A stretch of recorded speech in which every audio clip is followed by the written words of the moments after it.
มาหามาเต้นดิด้านซ้ายมือเอาต้องแข่ง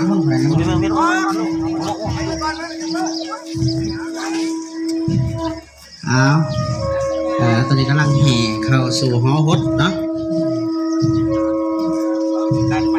ปิดตู้พี่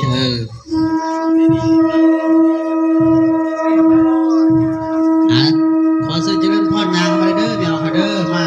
อยู่ทางหัวหางหดพี่เด้ออยู่ทางหางหน้าพี่อยู่ทางหางหน้าบนหางหดพี่ไม่เอาพอเข้าอยู่ทางหางมันได้อาสาธุอนโมทามิพุทธคุณช่วยแม่เด้อในกระดาษที่2แกยามเป็นยังมาก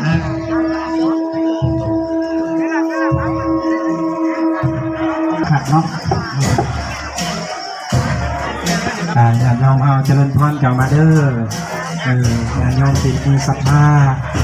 หลักธรรมเด้อสาธุหลักเดินตามกำลังศรัทธาเนี่ยโยมพ่อแม่ครูบาอาจารย์เด้อเอาต้นกาฝั่งมาเลยเจริญพรเด้อ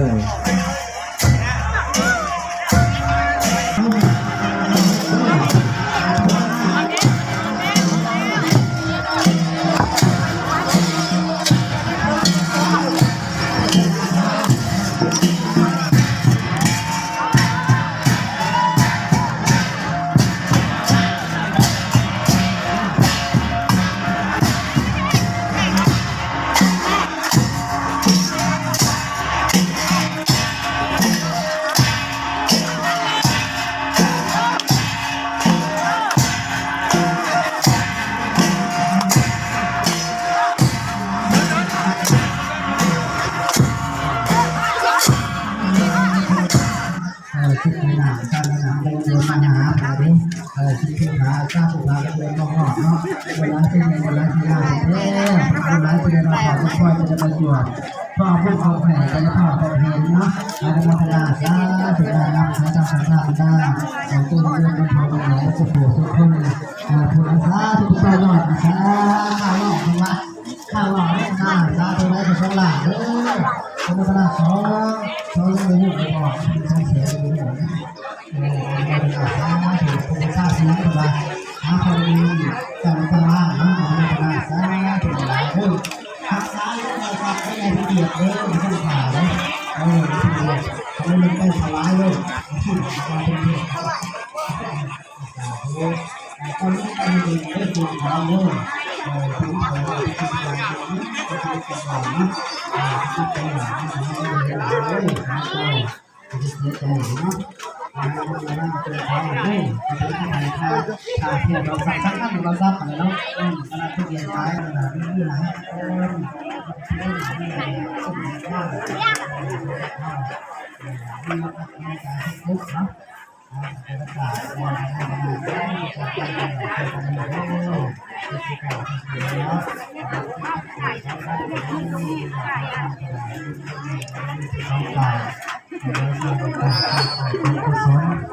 ผู้กุศลสินสาเป็นภาพต่างบาท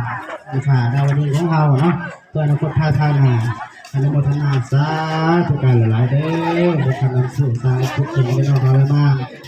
จงเป็นจากโรคภัยไข้เจ็บทุกสิ่งที่ประการในนี้เป็นหลักเป็นธรรมสาธุจะมีของพระพุทธเจ้าให้ลูกเป็นลูกเป็นสร้างสร้างสิ่งเนาะสร้างสถานหลายแบบนับที่นับที่จะเยอะได้ดับเลยที่เราทำผ่านไปกันเอาไปต่อยแล้วมันสาธุต่อหน่อยเนี่ยมีพลังอยู่เนี่ยมีพลังนี่เป็นซอยจ่อยใจอยากให้ทำอะไรโอ้โหสัตว์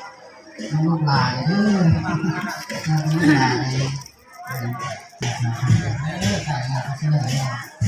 เรียนท่านเนาะเที่ยวงานหมดเลยที่นี่น่าจะทำนี่ที่นี่เลยน้ำพาเปียกพ่อมาพวกเราที่บ้านเรียน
ก็สละอาบาคันใดสละเป็นคนสละคันใดสวรรค์เนี่ยเด้อเด้อ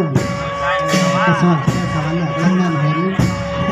พระพุทธเจ้าเองจะเหมือนกันขอในบุญกุศลหลายทำเงินสุขสุขคนอันนี้เป็นว่าการประกอบตามคำภาษาก็รุ่นหอนทุกนำสุขเสริมคนหักทำกระหักคนโอ้บรมต้นวานานพาไปนอนนะทานสาธุทานทานนี้เดี๋ยวพ่อแม่ย่าสุขสุขคนให้อยู่ในสุขภาพแข็งปฏิการและให้เขาจบทุกสิ่งทุกประการส่วนสนับสนุนกุศลบุญชมด้วยนะมันเข่าเนาะคนแรกประมาณเข่าเป็น